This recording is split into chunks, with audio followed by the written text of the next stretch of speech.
Marian Cardinal O'Connor walked slowly but purposefully towards the room in which the hearing was to take place. She was not wearing the ceremonial robes to which she was entitled, but rather a simply cut purple silk business suit, with hemline modestly below the knees. Her shoes were comfortable, despite their stylish 3-inch heel. Her perfectly done hairdo showed traces of white attesting to her 50 years, and her makeup was so subtle as to be almost unnoticeable. She wore no jewelry save for a large gold pectoral cross, a copy of an original crafted by Cellini for Cardinal de' Medici, later looted by Napoleon, and now exhibited with honor in the Louvre. She carried no purse or briefcase, only a breviary. It was but 1 month after the sensational news conference at which it was revealed that Mark Anthony O'Connor, Cardinal of the Catholic Church and acclaimed as the most original and charismatic theological thinker since Peter Abelard, had undergone sexual reassignment surgery and was now, legally and officially, a woman. At that conference, Cardinal O'Connor explained that she was now barred by canon law from celebrating the Mass and hearing confessions, and did not intend to do so. However, there was no canonical reason why she should resign her membership in the College of Cardinals, and she had no intention of doing that either.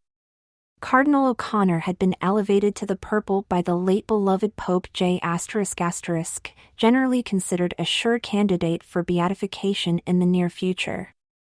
It was his brilliantly written and meticulously argued position papers which led the Great Vatican Council to reform so many aspects of the Church, bringing it into tune with the 20th century. The elevation came shortly after the Council concluded, and was taken to be a sign that future reforms were yet on the way. But then, within less than a year, the Pope suddenly died of a heart attack.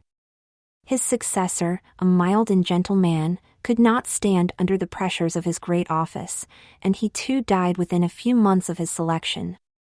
The next man selected had been an outsider, of vigorous physical constitution, but of different temper than J***. He had his own close advisers, and Cardinal O'Connor soon found that he had been shunted to head an important-sounding but essentially meaningless and powerless commission, and edged away from positions of real influence. After 2 years, asked and all too quickly received permission to be relieved of his duties for a year of prayer and meditation. He disappeared from view until the press conference that shocked the Vatican and the Catholic world. While Cardinal O'Connor believed that her position as a member of the College of Cardinals was secure, the Holy Father clearly had other views of the matter. Within a week, he announced the formation of a special tribunal of inquiry into the matter, to be headed by the conservative and crafty Vatican Secretary of State, Cardinal Leone. The tribunal had already held one meeting, at which questions posed by the Holy Father were read, and opinions against Cardinal O'Connor were presented. Today was the second meeting, at which Cardinal O'Connor would get a chance to rebut these. As Marianne entered the room, she could feel the tension in the air.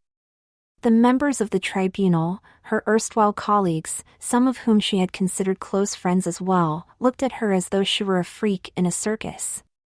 She did not cower, however. She looked at them with dignity, sat in the place allotted to her, and began her response. "Your Eminences," she explained, "it is best to begin at the beginning. I was, as you know, born of a poor but pious Irish family, the 5th of 7 children. From my youngest days, I had always felt that something was wrong and that I should really have been a girl. Often, when I had the chance, I would dress in my sister's clothes and pretend that I was a girl just like they were. I knew, however, that according to the teachings of the Church, these actions were considered a sin, and so I was careful to do it only in secret, so that none could find out. As I entered my teens, this conflict in me caused me to be a loner, shunning the company of boys and girls alike for fear that my secret would come out. I spent hours reading religious books trying to understand what was happening to me, but to no avail. As I grew, I became convinced that only by thoroughly learning the ways of God could I finally understand myself. When I was 15, a chance opened up to go to Rome to study here in a course which would lead to the priesthood. I applied for the position and, since I was a good student, my application was accepted. Cardinal O'Connor is being modest here. At the time, he was already considered the most gifted genius to have ever attended his school in its 300 years of existence, and perhaps ever to have attended any school in Ireland. I came to Rome, but the change of location did not quell my inner unrest. Indeed, I felt lonelier and more confused than before. Finally, one day, I felt I could no longer take it and had to unburden myself in confession, something which I had never done before. I poured out my heart and my feelings in the confessional, and the priest who heard me answered with understanding. He asked only that I look deep within myself, to make sure that my feelings were true. He did not reprimand me, as I had expected he would. Later that day, I was called to the office of the principal of the school. The Vatican official in charge of the education of future priests had paid a surprise visit, and he wanted to show off his prize pupil, me, to the visitor. This visitor was, of course, a well-known man, about 20 years my senior, and generally considered by the gossip, to which all schoolboys paid extreme attention, as an up-and-coming power in the church. After a moment's conversation, I realized that the voice was that of the priest to whom I had confessed earlier that day. He too apparently figured that out too, for he suggested that, since it was a nice spring day, we should continue our conversation while walking in the school's garden. As we walked together, far from the earshot of others, talking about school matters, he suddenly changed the subject and told me that, yes, it was he who had heard my confession earlier. Fantasies, he said, are not, in themselves, wrong. He too had a persistent fantasy, though a very different one from mine.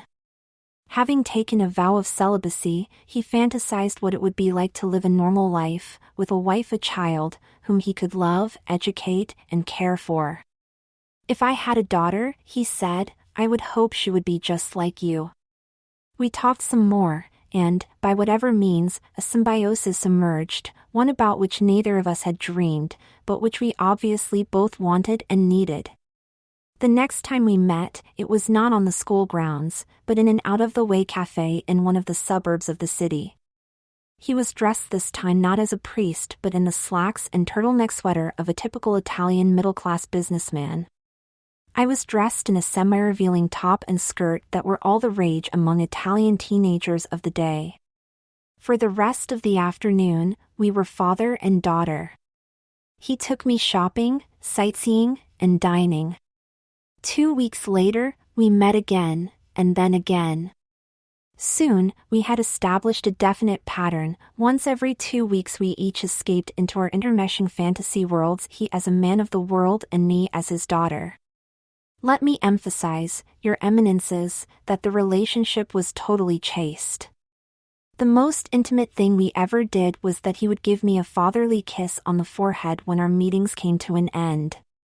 We toured museums and galleries. During the summer we went to the seashore and the mountains. We talked of many things, of the history of Rome, of its architecture and art, of its customs and traditions. We talked of the world and where it was going. We also saw, and discussed, how the church was becoming less and less relevant to the lives of the ordinary citizens. We even stopped into churches and random and saw the boredom and irrelevance of it all, from the point of view of the audience sitting before an indifferent and self-absorbed priest. And I was growing up. I finished my school days and started studying in a seminary. My father and protector was advancing in the church hierarchy.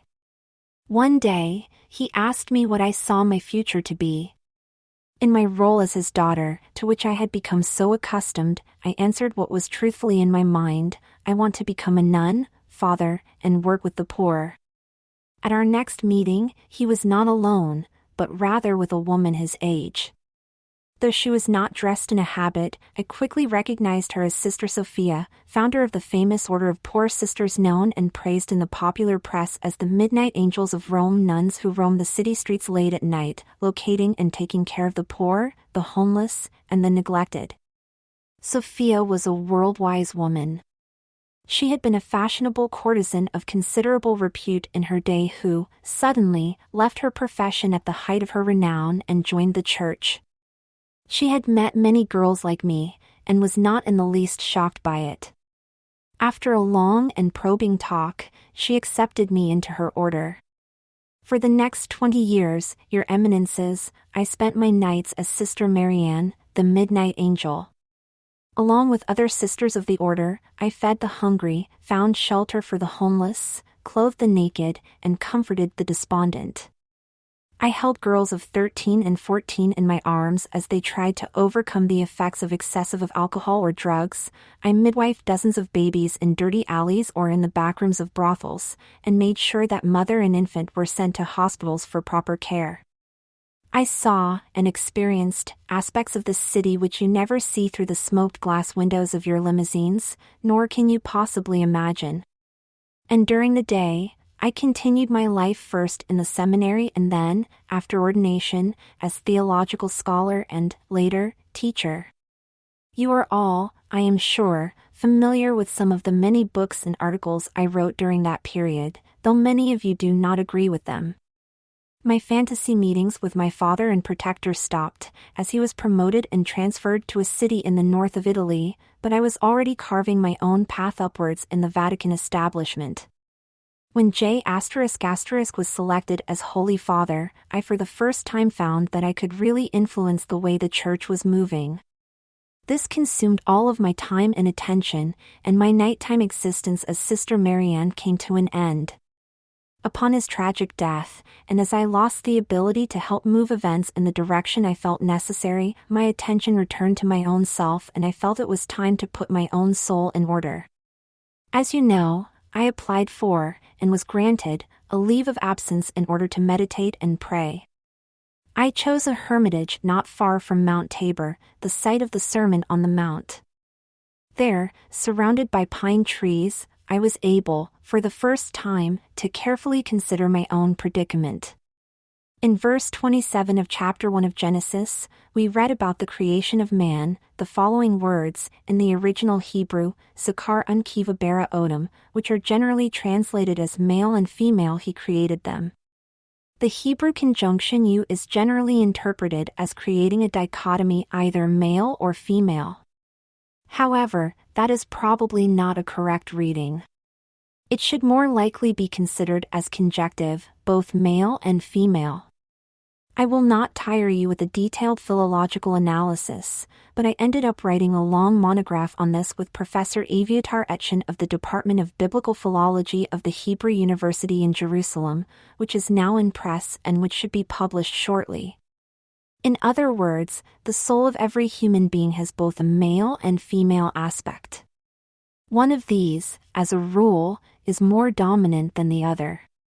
However, both must be there in some measure. When the dominant aspect of this gender identity corresponds to the physical characteristics of the body in which the soul sits, as is usually the case, there is no problem. But what if that does not happen? In the Middle Ages, a disfigured body was assumed to mirror a disfigured soul, and the clubfoot and hare-lipped were social outcasts. We, of course, no longer believe that today. A club foot or a hare lip can be remedied surgically, and none of you would say that that is interfering with God's plan. Why is it not the same for the case of gender? If, in my soul, the female aspect dominates, while my body is that of a male, is it wrong for me to surgically alter my mundane body to fit my God-given soul? Or must I torture my soul in order to make it fit my body? On these questions, Your Eminences, I pondered for many months, before I reached the conclusion I reached. I am now in the process of writing them up in a formal, and rather lengthy, monograph, and I beg your indulgence and pardon that it will not be ready for several more months. Towards the end of my sabbatical, I saw my path clear.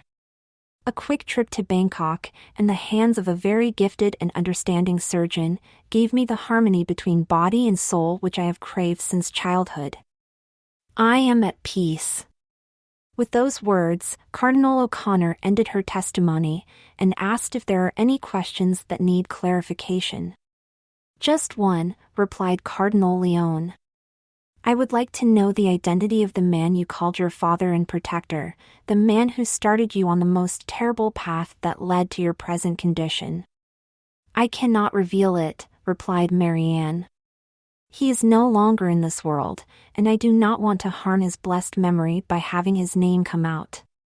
We order you to reveal his name, replied Cardinal Leone. Remember that this tribunal is closed, and its protocols will not be made public. I will reveal his name, replied Marianne, only if add to that protection the seal of the confessional. If you all agree that this is as a confession, which must never be revealed to anyone on pain of death.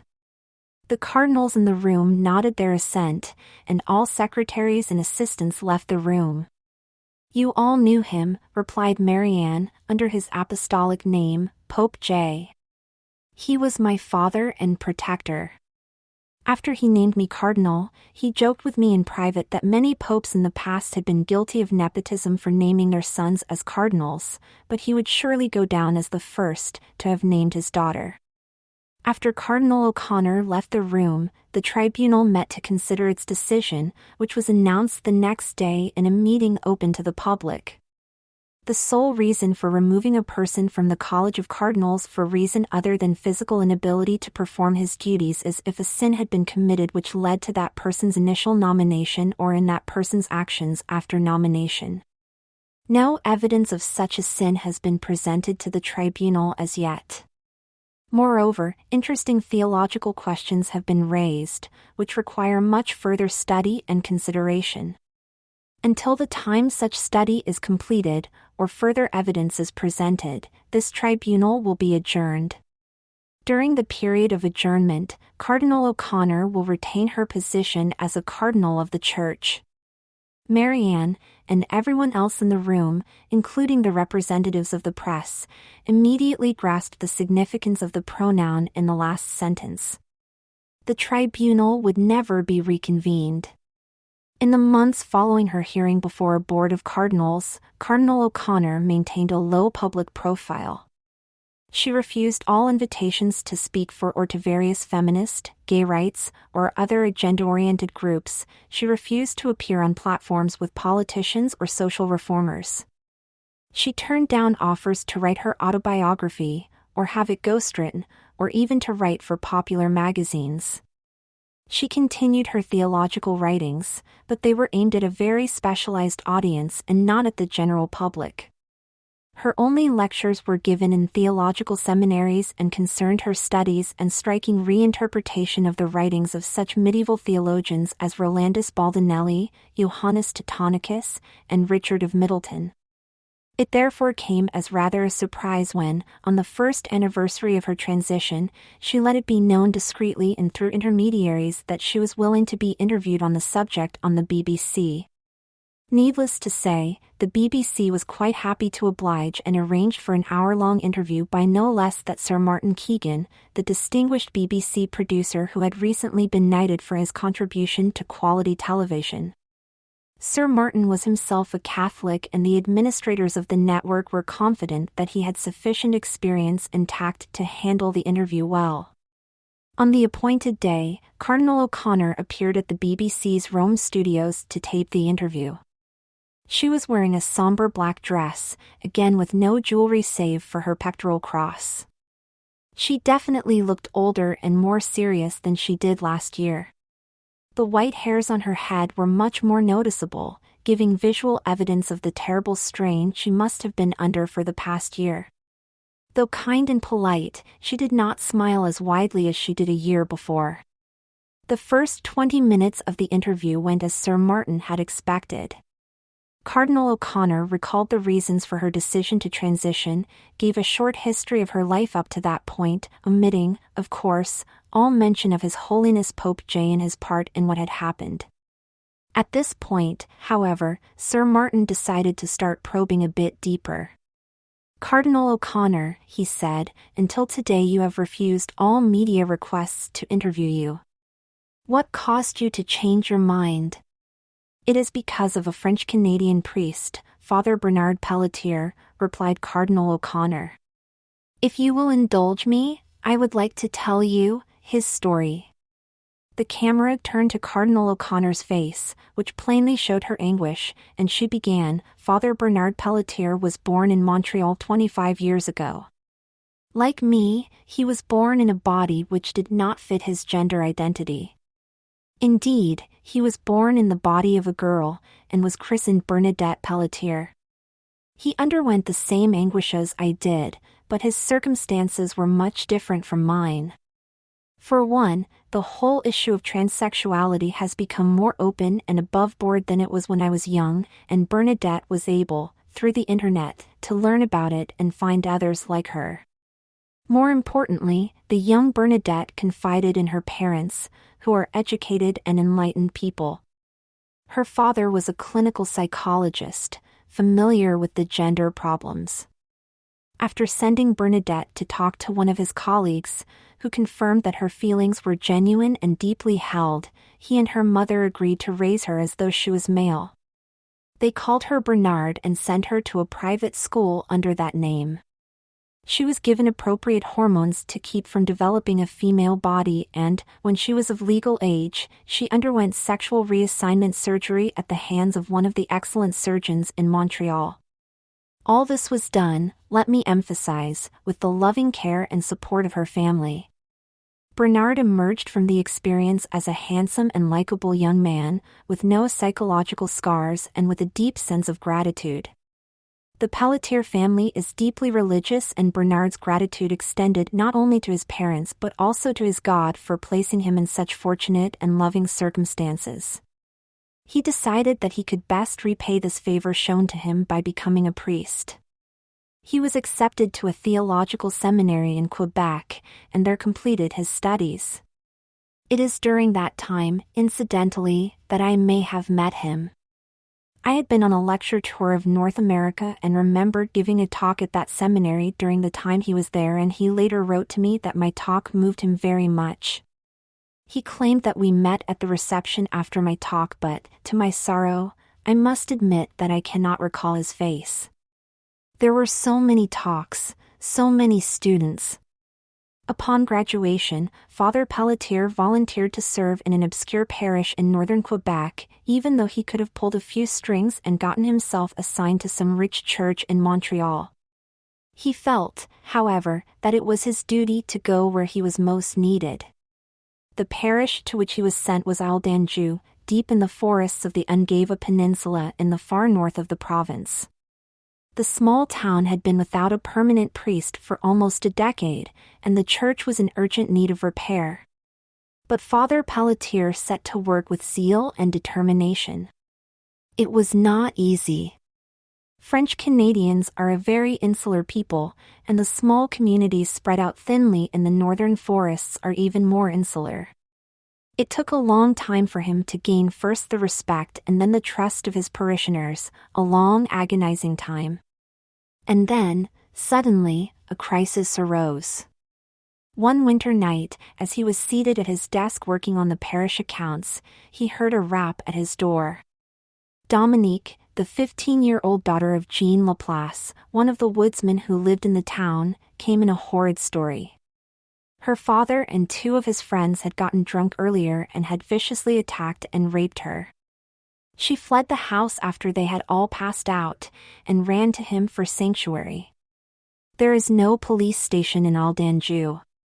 The nearest post of the Royal Canadian Mounted Police is over 200 miles away, and in the winter the roads are often impassable. Father Pelletier had no choice but to tell Dominique to stay at his house. That night, it snowed heavily, and it was clear that nothing could be done the next day. Indeed, it took 3 days before the RCMP was able to send a patrol to Aldanjou to take Dominique away with them. By that time, she was too frightened to press charges against her father or his friends. She just kept repeating that she wanted to forget everything, wanted everything to be a bad dream. But the bad dream only got worse. 6 weeks later, it was clear that Dominique, now living with her aunt in Baie-Comeau, was pregnant. The aunt told Dominique's father, and Jean Laplace in turn loudly proclaimed that she had been abducted and assaulted by the youthful and good-looking Father Pelletier, under whose roof she had lived for several days. In fact, he filed a formal complaint to that effect with the RCMP. The RCMP was forced, of course, to investigate. With all of the tact and firmness for which such investigates are known, Father Pelletier was asked to prove that he had not, indeed, had sex with Dominique. Jean Laplace used his right under the law to refuse to allow the RCMP to take DNA samples from his daughter, who was still a minor. Father Pelletier had no choice and, trusting the secrecy of the police files, revealed to the chief investigator his gender background, which certainly proved beyond a shadow of a doubt that he could not have impregnated Dominique. The police were convinced, and the case was closed, with no public explanation being given as to the reason. This was not very satisfactory. The case had attracted a certain amount of media attention, and the refusal of the police to give any explanation for dropping the charges against Father Pelletier led to speculation, especially in the left-wing press, about pressures exerted by the Vatican on the RCMP. One MP even called for a parliamentary investigation. Clearly, Father Pelletier could not return to Aldanjou and resume his work. Indeed, because the media attacks, the bishop suggested to him that he might find it convenient to spend some time in retreat in a monastery, preferably a very cloistered one. Badly shaken, Father Pelletier agreed. After the final arrangements were made, and Father Pelletier had gone to his retreat, the bishop felt obliged to talk to the inspector in charge of the case, and thank him for his speed in ending Father Pelletier's ordeal, even at the cost of bad publicity to the RCMP. In the course of their conversation, the inspector let slip that he was surprised that the Catholic Church ordained transsexuals. The bishop, needless to say, was surprised as well. He didn't know. Being troubled by this, and feeling out of his depth, he wrote a letter to the Vatican asking for guidance as to what should be done in case that information, too, was leaked to the press. The answer that came back was unequivocal. Father Pelletier was to be defrocked without delay. The Church did not allow transsexual priests. Cardinal O'Connor paused at this point to drink some water, and then continued, slowly. You can imagine the agony that Father Pelletier was going through. Not only had he been falsely accused of rape, but now his own church was turning against him. My own story had become public several months earlier and, in what was perhaps his only hope, he wrote to me asking for my intervention. I verified the facts of the story, talked to his bishop, and decided to go directly to the Holy Father. As you know, I am not as close to this pope as I was to his predecessors, and after my rather public hearing, he kept a distinct distance from me. Even Cardinal Leon, the Secretary of State, was given specific orders not to meet with me. I did manage to arrange an appointment with one of the Pope's secretaries and tell the whole story, just as I did to you. I was promised that the matter would be reviewed. After a few months, I received a reply from the same secretary: there can be no change in policy. Bernard Pelletier can remain a good member of the Church, but he can no longer serve as a priest. With heavy heart, I wrote to him that I had failed, and that there was nothing more I could do. The day after he received my letter, when the monks came to wake him, they found Bernard Pelletier hanging in his cell. He had taken his own life. At this point, Cardinal O'Connor slowly rose from her seat. I asked for this interview so I could tell his story, and so I could beg forgiveness, in front of the eyes of the world, for what was done and what was not done by me and by the Holy Church, of which I am a humble and faithful servant, to this good and just and pure man. Slowly, she removed her shoes and sank to her knees, the camera catching the tears in her eyes. Mea culpa. The blood of Father Pelletier is on my hands, as it is on the hands of all of us. Until we look deep inside of ourselves and review and correct what we have done, it will never go away. As the camera swung to him, Sir Martin, with a few well-chosen words, brought the interview to an end. Afterwards, the tape was shown to the representative of the Vatican press office, and it was decided that in the best interests of the public and of the BBC's future relationship with the Holy See, that it never be aired. In return, Sir Martin was awarded the privilege of an exclusive 15-minute interview with His Holiness. They talked about the global renewal of faith, as shown by the large crowds which turned out at every stop on the recent papal tour of Africa. A few weeks after the taping of Mary and Cardinal O'Connor's interview with the BBC, which was never broadcast, Cardinal Leone, the Vatican Secretary of State, summoned the Cardinal to his office. Cardinal O'Connor was sure that the interview would be the topic of the conversation, but was surprised that Cardinal Leone asked a completely different question. "Are you familiar with Maid Fancia of Leinster?" he began. Fancia of Leinster was a medieval Irish holy woman not to be confused with Saint Fancia of Killiany, replied Cardinal O'Connor. She too is widely regarded as a saint, though never officially canonized by the Church. In particular, many young Irish teenage girls pray for her intercession to help preserve their virginity in the face of possible sexual assault. Many young girls have taken to wearing a medallion with her image as a talisman against the possibility of violation when they attend rock concerts or other such events at which they feel their innocence to be at risk. Why is she of interest? The Irish Church requested her canonization over 500 years ago, replied Cardinal Leone, but the process was never completed. While there are plenty of affidavits regarding miracles ascribed to her intercession and, as you said, in preserving young girls from unwanted sexual assault, and while the belief in her holiness is widespread in parts of Ireland, there is a problem because, quite frankly, we have absolutely no evidence that she ever actually existed. Now, for various reasons, the Holy Father has decided to reopen the canonization proceedings and push for their completion, as a gesture to the Irish people. It would not have anything to do with Fancia Meehan, the former Irish foreign minister, being elected president of the European Commission, would it? The Vatican has many interests in maintaining good relations with the institutions of the European Union, replied Cardinal Leone, and chuckled. In any case, the Holy Father has requested that you head an investigatory committee which will travel to Ireland to try and find further documentation proving the actual existence of the Maid Fancia of Leinster, which may allow us to proceed with her canonization. Now surely that is a convenient way of getting me out of Rome, and away from television cameras, remarked Cardinal O'Connor. Perhaps, smiled Cardinal Leone, but, after all, you are a famous scholar and expert on the medieval church, as well as being the only member of the College of Cardinals fluent in both medieval Latin and Gaelic. We need somebody with a high profile to head the committee, and you are the natural choice, since you are both Irish and here Cardinal O'Connor noted that the Secretary of State paused for just a split second, a woman.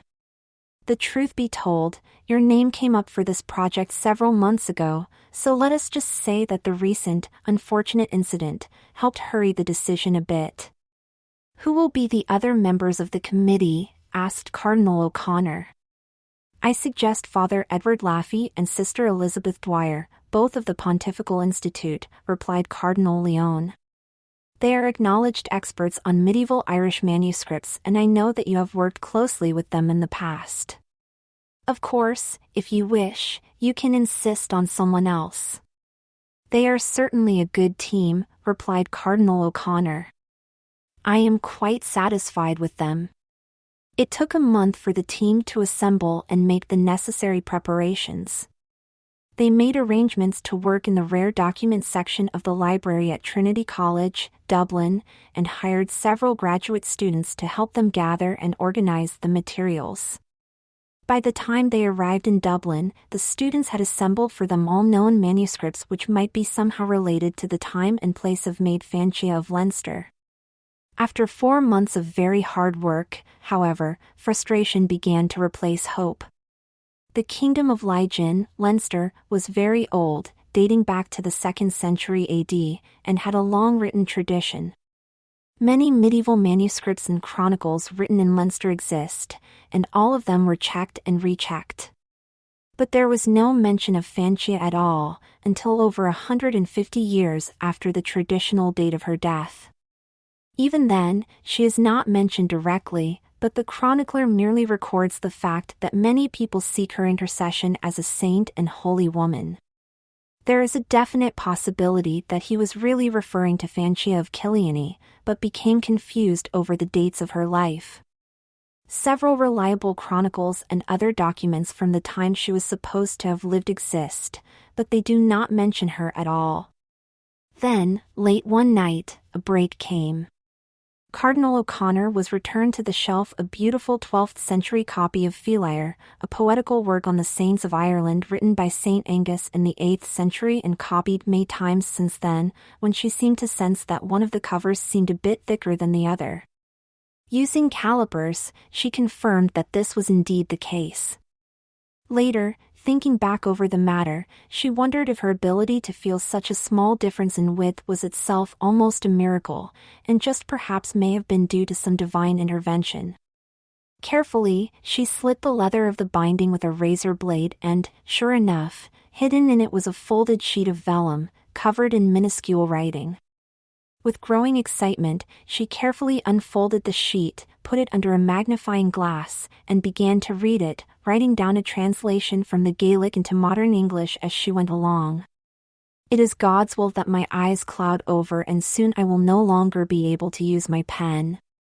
May He be merciful and allow me, poor Fancia, time to relate the true story of my life, and then may He have pity on my entrapped soul. My father, whom I never knew, was a soldier in the service of King Diarmait Macina Mac Murrow in his wars against the High King Turtlebach Mac Ruadri Ue Concaber. He also worked a small farm when there was no fighting to be done.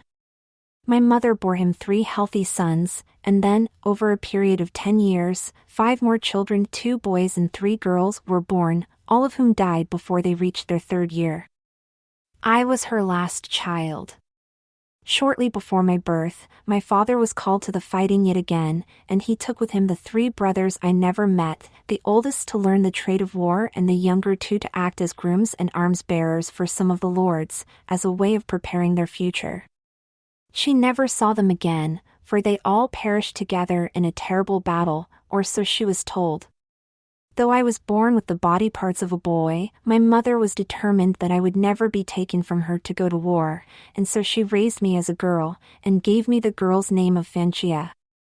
On nights of a full moon, she would gather up special herbs and other odd and mysterious plants, soak them in the urine of a pregnant mare, and then bake the result into little cakes which I ate 3 times a day for all of my life.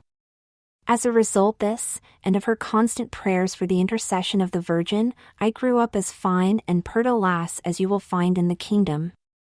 Though I still had those parts between my legs, they were as small as those of a boy of 5. My breasts were nearly as large as those of my mother, and my voice remained as sweet and pure as hers. In all things, and especially in my soul, I was a lass and thought of myself only as such, even allowing that I be deformed down where a girl most exhibits her femininity. My mother raised me in extreme piety and impressed on me the importance of modesty and preserving my modesty and virginity at all costs. When the boys tried doing to me as they do to all of the girls, I fended them off and did not allow them to see that, between my legs, they would not find what they expected, though like any other girl, at times I rather desired that they overcome my defenses. The Holy Virgin also preserved me, for at many a time she gave me courage to say nay to a boy to whom I would have gladly said yea, and to put fear in the hearts of boys who would impose their will on other girls. All this my mother did so that I would never be called to go to the fighting, but as fate would have it, the fighting came to us. When I was but 15, and away in the fields, the soldiers came to plunder our crops and burn our farm. My blessed mother tried to defend herself from them, and was most cruelly slain on the spot. When I came back at dusk, they took me and, finding me comely, were prepared to take their pleasure upon me. But, in answer to my prayers, the Holy Virgin interceded on my behalf and positioned herself between me and the soldiers. As the captains rode on their horses towards me, the horses fell onto their knees and bowed their heads to her in prayer, throwing their riders. Then, as the soldiers rose up and bared their swords, the hilts turned red hot and they dropped them with a cry. Indeed, they must have seen the image of the Virgin for just an instant, for they fell on their knees and begged her forgiveness at their evil thoughts. Then they, very gently, escorted me to their commander, relating to him what had happened. It was decided that I be taken to the camp of their lord, the Welshman Robert Fitzstephen, and they treated me like a high-born lady along the way, careful not to touch my person or even come too near me, for they feared me greatly. Robert Fitzstephen was a mighty warrior and lieutenant of the great justiciary Hugh de Lacy.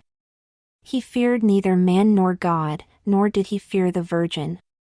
He laughed at their story and said that if they did not touch me nor disturb my virginity, it was only to save me for him, and indeed I was a truly comely lass worthy of his personal attention.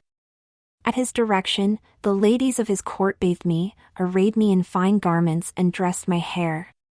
But the Virgin was with me and made them not see those parts which I had to hide, and they thought me not but a girl and told me all stories about what to expect in Lord Robert's bed, which they had all experienced. And, indeed, while part of me wished to share a bed with this most manly man, all the while I prayed in my soul for salvation. Again, the Virgin took pity on me and sent to me one of the soldiers, a comely young man himself of no more than 16 years, who was to guard me but, instead, offered to rescue me. When I nodded in what he took to be agreement, he brought me secretly the clothes and arms of a man of war and, together, we left the encampment, supposedly on a mission to hunt rabbits for our Lord's Supper. Instead, he led me to a road along which I made my escape. He was a good and well-meaning boy, and mightily handsome as well, and daily I prayed that he came to no harm for what he did. Hiding by day and walking by night, I managed after a long trek to reach the sanctuary of the monastery at Tala, which was a most holy place, having been the home of Saint Maelruin and Saint Angus many centuries ago. The monks again had pity on me and took me in, giving me the clothing and cell of one of the brothers who had passed away just the day before. I was called by his name and found it my lot to have to disguise myself as a male. And so, for the remainder of my days, I lived as a monk whom all of the other monks believed to be a maid, though I alone knew that I had, underneath my shift, male parts with which I was mistakenly born. The monks of Tala helped spread the rumor that I had been martyred by the men of Robert Fitzstephen for refusing to lie with him and, while that not be the literal truth, it is what most certainly would have been my fate had I remained in his camp. Since I had a fair hand, I was put to work in the monastery scriptorium, copying and binding old manuscripts, in one of which I will hide this confession. May it be the wish of God, that the person who finds it pray for my soul. Cardinal O'Connor smiled as she reread Fancia's account, and shed a tear for Fancia's poor tormented soul imprisoned in a tormented body. She would need to tidy up her translation, of course, but she was confident that Ireland would soon have a new saint. The others on the committee were, however, less sure. So Fancia was really a man, remarked Father Laffey when he read the document. That kills his chances of sainthood, I am afraid. We certainly can't have a male saint who went around dressed as a maid.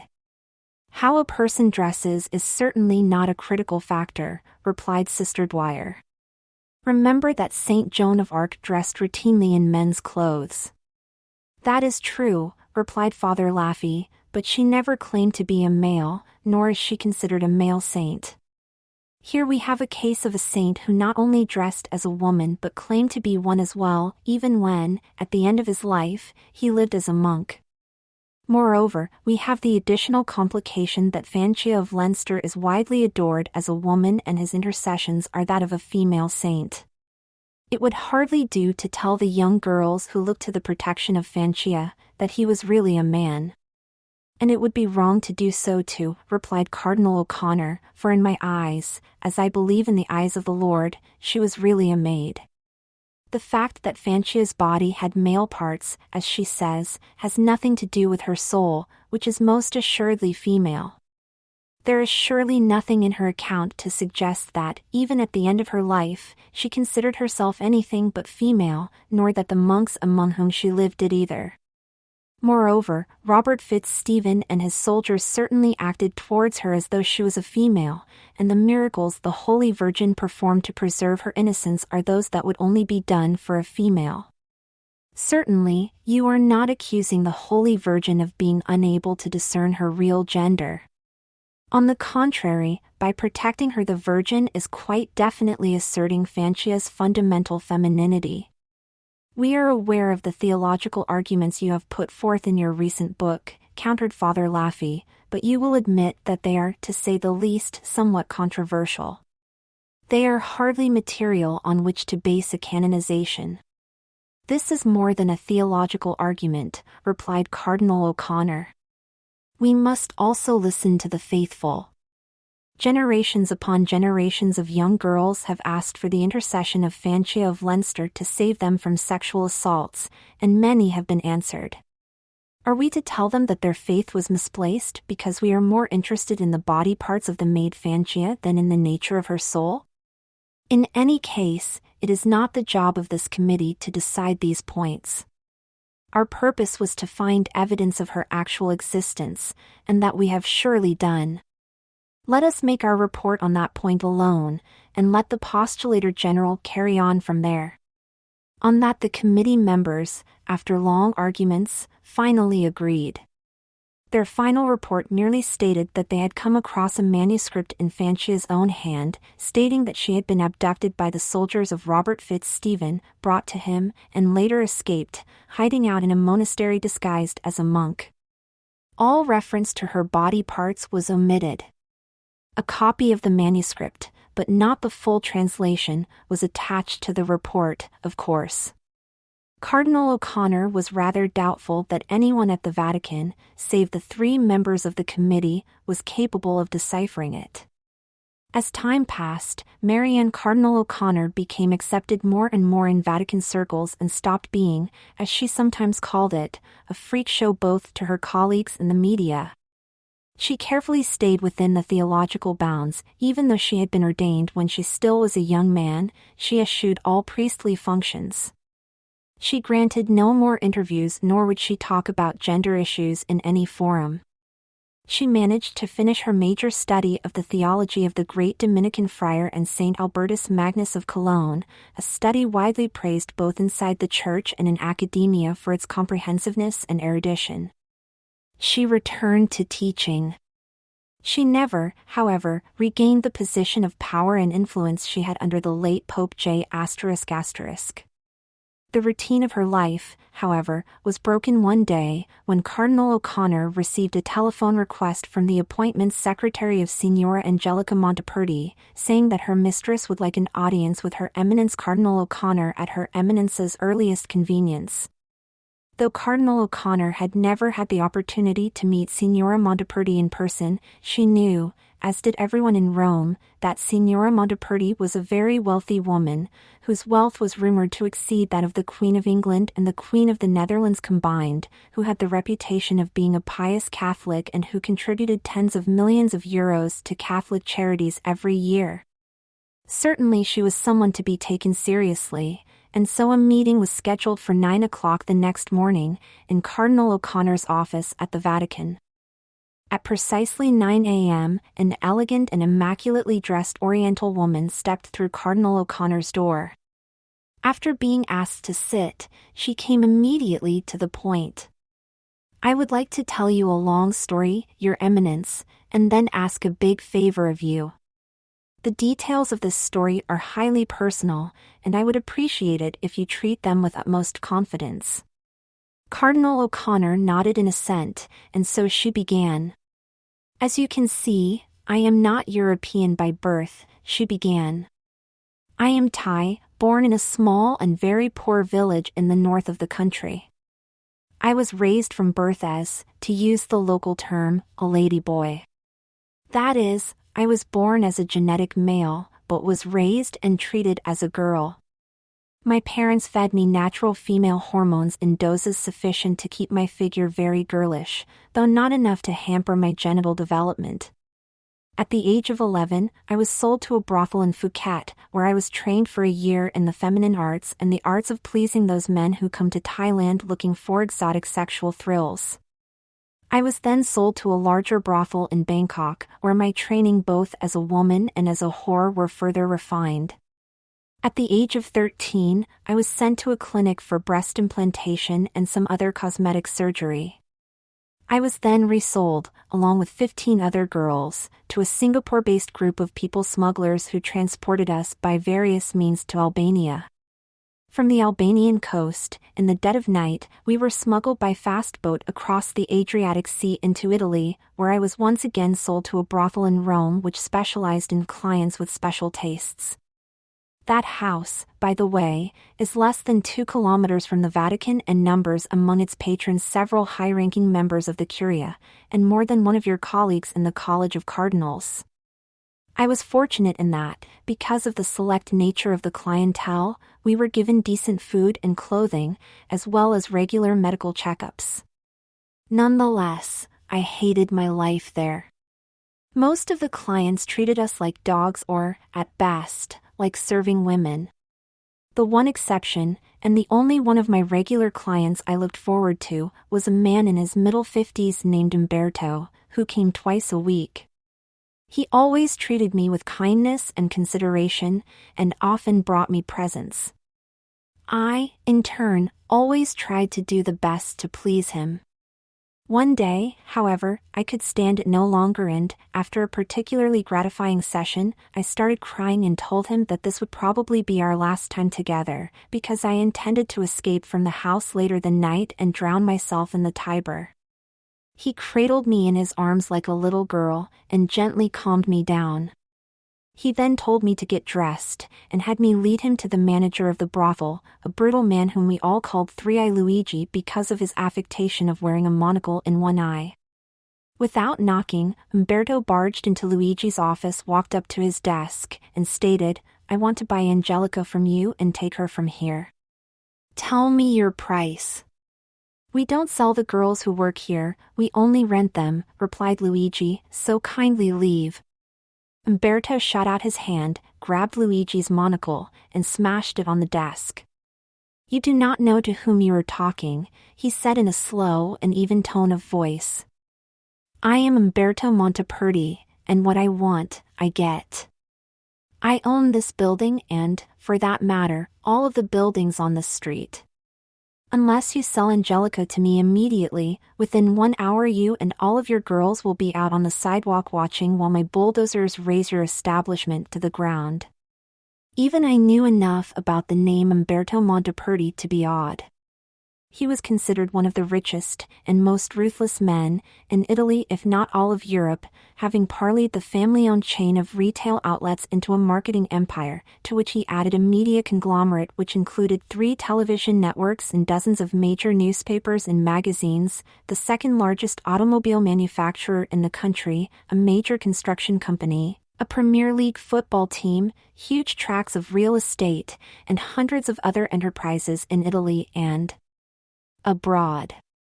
He was rumored to own several government ministers, a majority in both houses of the Italian parliament, which routinely passed tax legislation with loopholes tailor-made for his creative bookkeepers, hundreds of high-ranking police officials, and judges by the score. No politician would dare say anything against him. Even the mafia never challenged him directly, preferring an unwritten division of spoils to confrontation.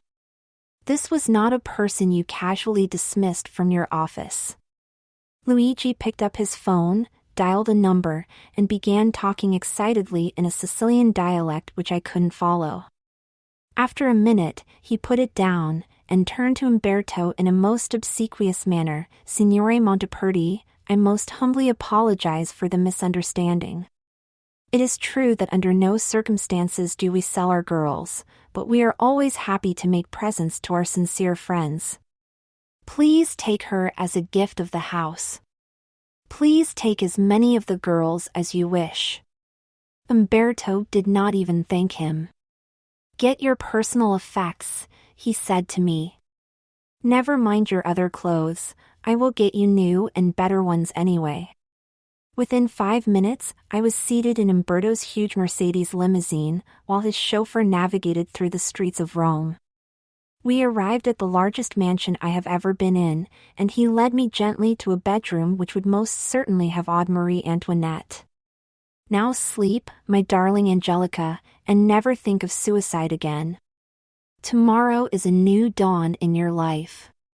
Early the next morning, Umberto phoned the editor-in-chief of the leading fashion magazine in Italy, which he owned, told her to cancel all of her appointments for the next 3 days, and report to his house within the hour.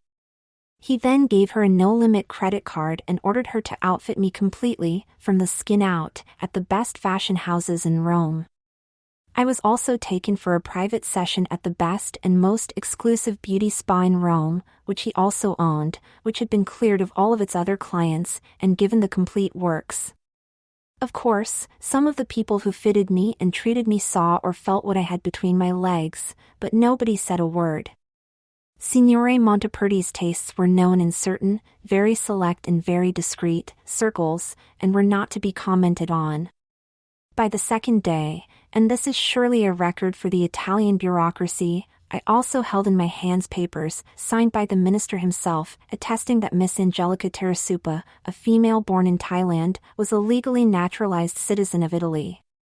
I am sure that had I wanted a valid driver's license, I could have had that too, but there was no need for one since, before the week was out, I had my own pink Lancia limousine and personal driver. It goes without saying that I did my utmost to repay Umberto, both in bed and out of it, with all of the love, care, and attention I could. The more I knew him, the more I loved him, for I found out that underneath the businessman's gruff exterior was a gentle and affectionate man, who needed a woman to whom he could talk and who would support him in all he did. He had been married once, when he was a young man, but his wife was killed a year after their nuptials, when her Ferrari sports car hit a bridge abutment which she did not sense through her alcoholic haze. He never remarried. I was also surprised to find that, contrary to the image he deliberately cultivated, Umberto was quite learned. He was capable of quoting at length from Shakespeare and Byron in English, Racine and Voltaire in French, Goethe and Lessing in German, Seneca and Terence in Latin, and Dante and Petrarch in Italian. His knowledge of European history was astounding. The 10,000 or so books in the library of his mansion were not just there for show. He had read most of them and consulted all of the others. He was a man of contrasts, capable 1 minute of planning the technical details of an expedition to look for uranium or in the Altai Mountains. Without consulting notes, he kept all details of his business dealings in his head, and then, the next moment, sitting with me on the patio looking at the setting sun and holding my hand like an embarrassed teenager. During the next 3 months, I was treated like a model in training. I had my own full-time hairdresser and cosmetician, my own fashion expert, and my own language tutor who helped me replace the rough Italian I had learned in the brothel with the refined literary language of the Roman upper classes. Then, when he felt I was ready, Umberto began taking me out into society. As Umberto Monteperti's partner, I was, of course, immediately given pride of place at the top of the social pecking order. Only once did I feel confounded. I was in the powder room at a very expensive and private club, fixing my makeup, when the Swedish blonde bombshell actress Ingrid Eriksson, who was in Rome to star in another Fellini film, walked in and introduced herself. "I just wanted to tell you that we both share the same secret," she said. "I also am capable of peeing standing up." I stood there horrified. How had she found out? She seemed to read my mind. "You didn't give yourself away, Angelica, you are perfect." But I am one of those few who have a personal knowledge of Umberto's tastes. "Don't worry," she said, hugging me. "In my opinion, we two are the luckiest women alive. I hope that you and I will become the best of friends."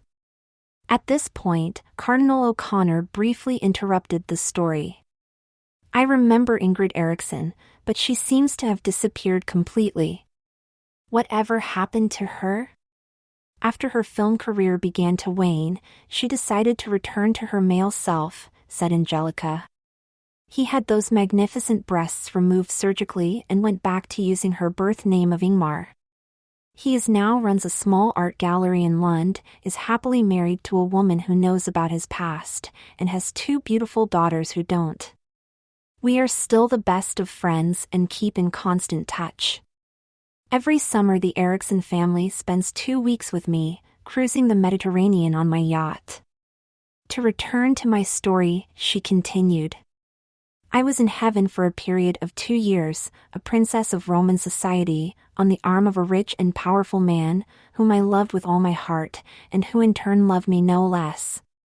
Then, as in all real-life stories, tragedy followed happiness, and Umberto suffered his first major stroke. He had the best medical attention available, needless to say, but the situation was touch and go for a long while. In the end, he was left with his mind intact but the lower half of his body totally paralyzed. He was also no longer capable of any sexual activity whatsoever. During the next 6 months, I nursed him around the clock. I pampered him, fed him, read to him, and made him feel as loved and wanted as I possibly could. Umberto had always been interested in religion, and it was during this period that we began to seriously read the Bible together and then the works of the Church Fathers and other theological works, including some of your books, I may add. We prayed together and strengthened our feelings of love for God and our Savior. It was then that we also began making large contributions to Catholic charities, a task which Umberto asked me to undertake without involving him directly, since he was afraid that the charities may not want to accept money tainted by his questionable business practices directly from his hands. One day, Umberto called me to his side and told me, very seriously, that he had 2 questions to ask me. The first was whether I had ever desired to remove the maleness from between my legs. I answered, truthfully, that I had always dreamed of it, but that I would never even consider actually doing it, since I knew he preferred me as I am. Well, he said, since I am no longer capable of enjoying your favors, now is the time to fulfill your wish. Then, almost as an afterthought, he added, the second question will wait until this is taken care of. With his customary efficiency, he immediately arranged for me to fly to a private clinic near Geneva where, within a week, I was operated on by doctors flown in from Bangkok for the purpose. After I returned, and proudly showed him the results of the operation, he hugged me and said, and now for the second question I needed to ask you.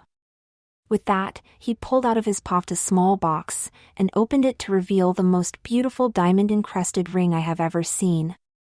Angelica, my darling, my love, he said, you have already made me happier than I had ever thought possible. Will you be my wife? A week later, we were married in a small private ceremony, personally conducted by your colleague Cardinal della Rovere, who is distantly related to Umberto and a close personal friend. For the ensuing 15 months, I was constantly at Umberto's side, easing his pain as best I could and, at the same time, helping him to make his peace with himself and with God as best he could. When his second, and fatal, stroke came, I felt that he had done that, and that he went to the next world in peace and faith as a true Christian. That, then, is my story. It is a very touching story, replied Cardinal O'Connor, who was most genuinely moved. But why are you telling me all of this? After Umberto's death, replied Angelica, I realized what a great part of my life our love had been, and felt rudderless without him. While I inherited his entire estate, I did not have the business sense nor did I possess the fierce desire to succeed that he had.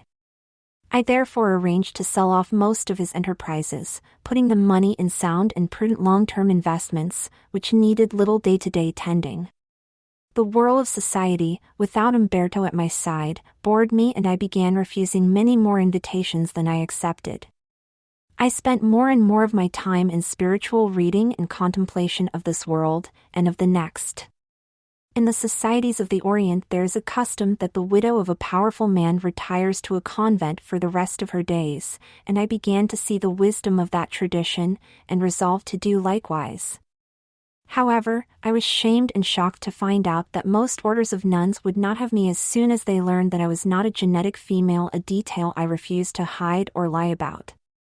I have therefore resolved to set up my own order of nuns, one into which women like me and you will be welcomed, though, of course, this will nowhere be written down explicitly. It will not be a cloistered order, but one which will run hospices or shelters for girls disowned by their parents, and especially girls like us, a place where they can find understanding and love, as well as a chance to contemplate and plan their future. If they decide to continue on their path, we will help them and welcome them into our ranks, should they so desire. If they decide to revert back to their male life, as did Ingmar Eriksson, we will help them do that too, and continue to love and support them. It is a noble plan, replied Cardinal O'Connor, but I am not sure I can help you fulfill it. I have very little power in Vatican circles these days. Oh, I do not need your help for that, replied Angelica. There are still many members of the Curia and the College of Cardinals who owed favors to Umberto, and I have not cancelled those debts. And there are others about whom, let me say, I know things that they would rather not become public. They will help me too, I am sure. More than that, I intend to endow the proposed order with all of the funds at my disposal, and 3 billion euros can speak most elegantly. I do, however, need your help in something else, and that is in finding candidates for this order. I imagine that since your own transformation, many since Catholic transsexual women have contacted you to help them find their place in the Church. Among them, there are, I am sure, 20 or 30 who would be perfect for this planned order. Would you help me locate them and make contact with them, and turn this dream into reality? It took over 5 years of pressure, persuasion, and, in a few cases, outright blackmail, but in the end Angelica Monteperti's dream was realized, and the Order of the Poor Sisters of Maid Fancia did become a reality. The order's first hospice was opened later that year, in that building not far from the Vatican, where Angelica was first employed as a whore when she came to Rome many years before. Others were planned for Los Angeles, Bangkok, and Montreal. The last of these was also going to include a companion hospice for female-to-male transsexuals, which was appropriately named Pelletier House. Later that year, Cardinal Marianne O'Connor, the first woman cardinal of the Catholic Church, wrote a letter to His Holiness, petitioning to be allowed to resign from the College of Cardinals, and continue her service to the Church as a simple nun. Her request was granted.